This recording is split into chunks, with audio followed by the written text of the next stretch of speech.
Break के बाद आप सभी का स्वागत है। चलिए अब रुक कर लेते हैं आज की महत्वपूर्ण खबरों का। और प्रधानमंत्री नरेंद्र मोदी की उपस्थिति में छत्तीसगढ़ के नए मुख्यमंत्री विष्णुदेव साय और दोनों डिप्टी सीएम आज शपथ लेंगे।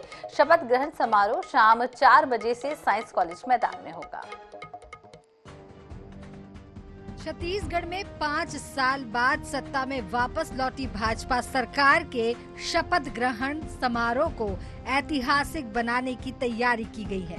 कार्यक्रम में पीएम मोदी, केंद्रीय गृह मंत्री अमित शाह, राष्ट्रीय अध्यक्ष जेपी नड्डा के साथ नेताओं का जमावड़ा होगा। साइंस कॉलेज मैदान में दोपहर 2 बजे से होने वाले भव्य आयोजन में मुख्य मंच के साथ आम जनता और कार्यकर्ताओं के बैठने के लिए 3 विशाल डोम बनाए गए हैं, जिसमें 50,000 से ज्यादा लोग बैठ सकेंगे। इसके अलावा सुरक्षा के लिए 1,000 से ज्यादा जवानों और 100 अधिकारियों को तैनात किया गया है।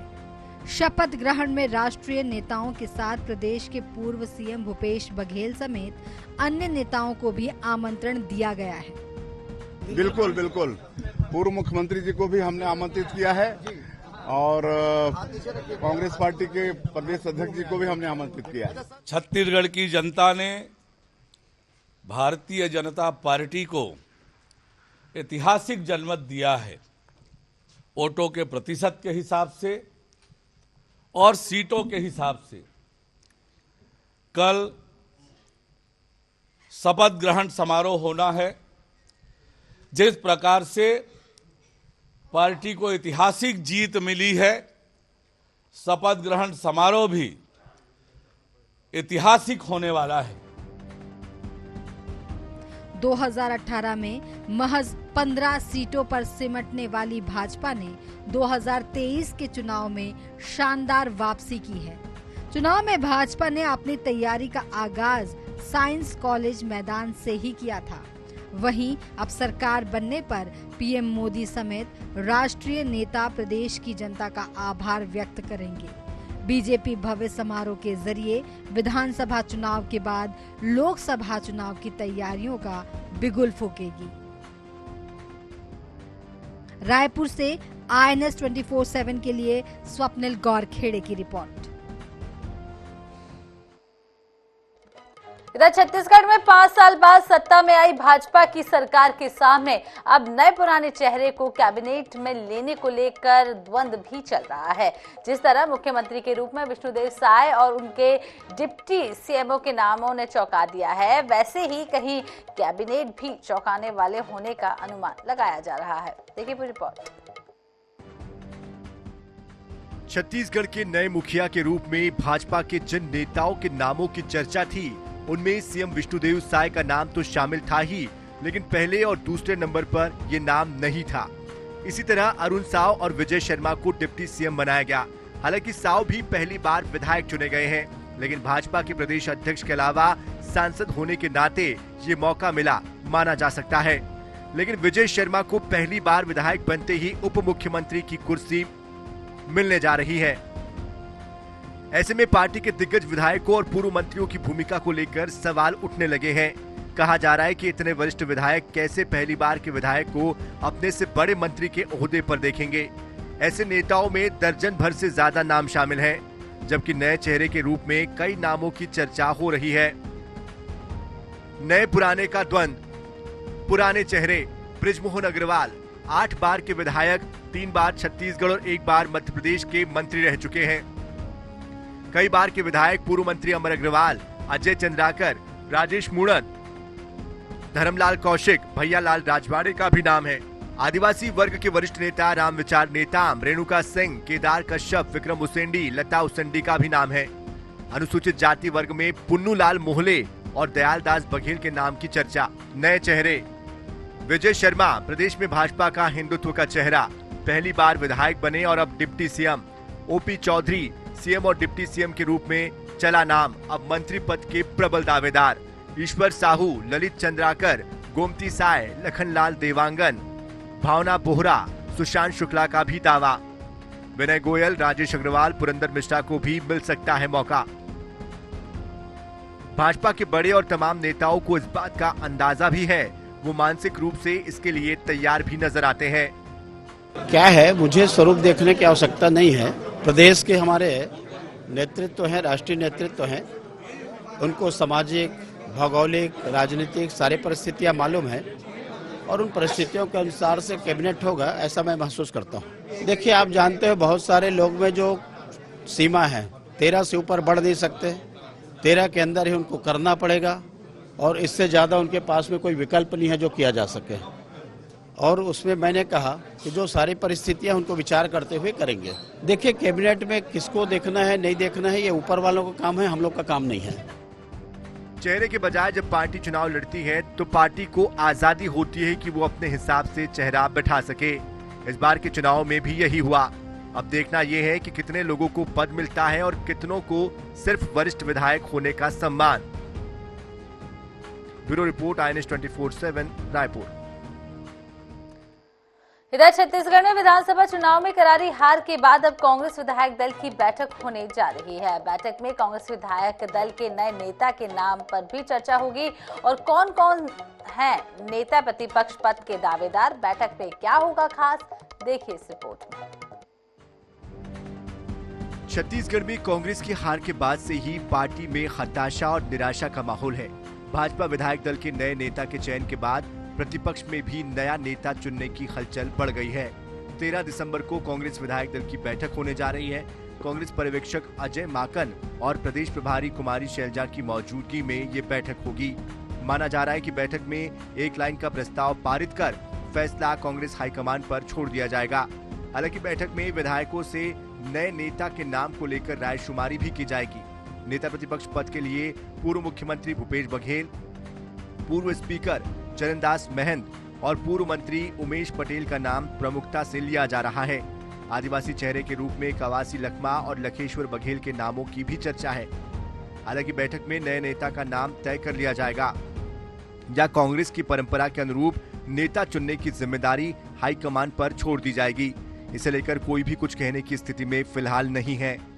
कांग्रेस विधायक दल की पहली बैठक 13 दिसंबर को दोपहर 2 बजे राजीव भवन में आयोजित की गई है।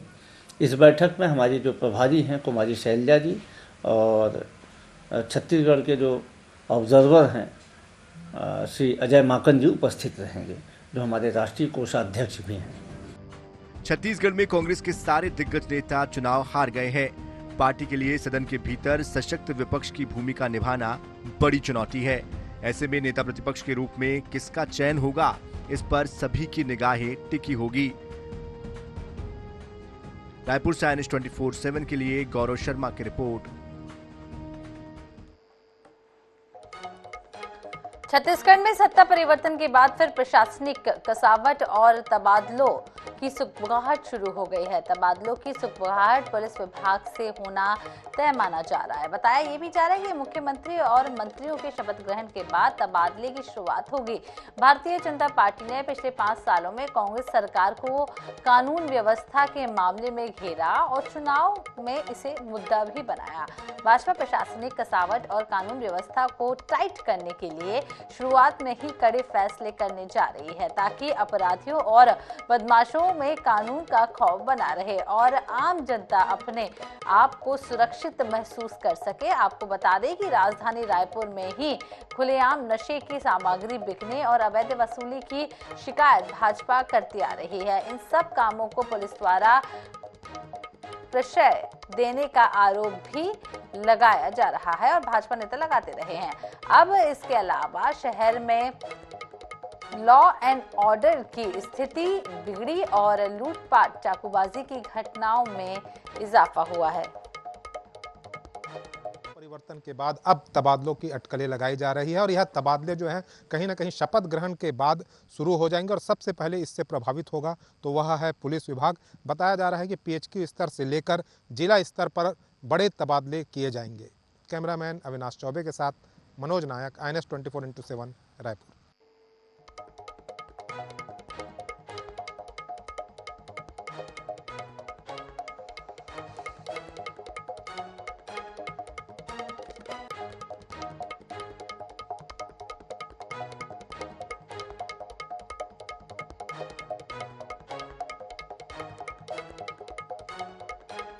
इधर जगदलपुर में निगम प्रशासन अतिक्रमण के खिलाफ काफी सख्त नजर आ रहा है। सड़क किनारे स्थित सब्जी दुकानों और चखना सेंटरों को हटाया जा रहा है। नगर निगम की इस कार्रवाई से कुछ महिलाओं में काफी आक्रोश भी देखने को मिल रहा है। उन्होंने निगम प्रशासन पर आरोप लगाते हुए कहा है कि वह सालों से सब्जी दुकान लगा रही है, लेकिन अचानक निगम अमला पहुंचकर उनकी दुकानों को हटा रहा है।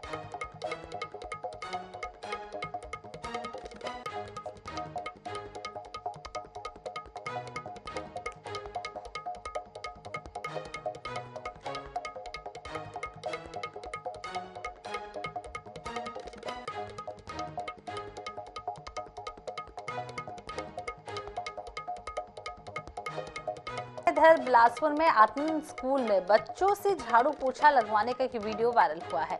वीडियो में स्कूली बच्चे पढ़ाई लिखाई की बजाय साफ सफाई करते हुए नजर आए हैं। वहीं आत्मन स्कूल के नोडल अधिकारी ने विद्यार्थियों से साफ सफाई कराने को गलत बताते हुए मामले की जांच कर कार्रवाई करने की बात कही है। ये मामला सरकंडा मुक्तिधाम के सामने स्थित पंडित राम दुलारे दुबे स्वामी आत्मानंद स्कूल का बताया जा रहा है। बच्चों ने ये भी बताया है कि वो प्रतिदिन इसी तरह सफाई करते हैं। बच्चे पहले टेबल कुर्सी को कमरे से बाहर निकालकर कक्षा में झाड़ू पोछा लगाने के बाद ही पढ़ाई करते हैं, जबकि स्कूल में सफाई कर्मचारियों की नियुक्ति की गई है। इसके बाद भी स्कूल प्रबंधन द्वारा बच्चों से यहां साफ सफाई का कार्य कराया जा रहा है।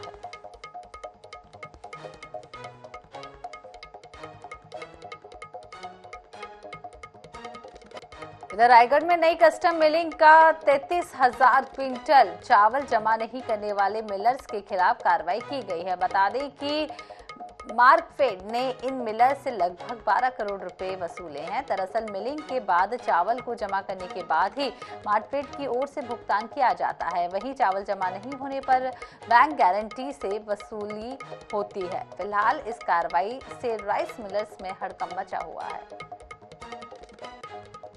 22-23 में जो चावल जमा होना था मिलर्स पर जिन्होंने धान उठाया था, उसमें से हमारे पास 11 मिलर्स थे जिन्होंने संपूर्ण चावल जमा नहीं कर पाए। तो लगभग करीबन 32,500 क्विंटल का चावल था जो जाना शेष था। तो उसके एवज में उनसे उनके बीजी की वसूली, बीजी होती है उससे उस चावल की जो राशि की वसूली कर ली गई है। लगभग राशि 12.5 करोड़ के आसपास की है, जो उसको बैंक को रिसीव कर दिया गया वसूली हेतु। इधर प्रदेश में आदिवासी मुख्यमंत्री बनने पर डूंगरगढ़ जनपद सदस्यों ने आतिशबाजी की और जनपद कार्यालय में मिठाइयां बांटी हैं। जनपद सदस्य रवि अग्रवाल ने बताया है कि जनता ने पिछले 5 सालों में भय की सरकार को देखा है। वहीं भाजपा ने घोषणा पत्र में जितने भी वादे किए हैं उसे पूरा करेगी। डूंगरगढ़ जनपद पंचायत में भी भ्रष्टाचार हुआ है, उसकी पूरी जांच होगी और दोषियों को नहीं बख्शा जाएगा।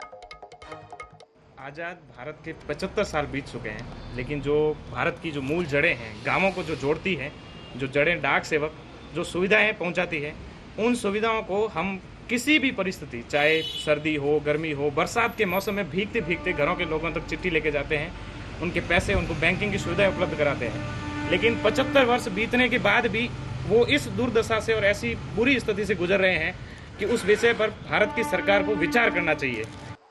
और इसी के साथ इस बुलेटिन में फिलहाल इतना ही। देखते रहिए INS 24/7। नमस्कार।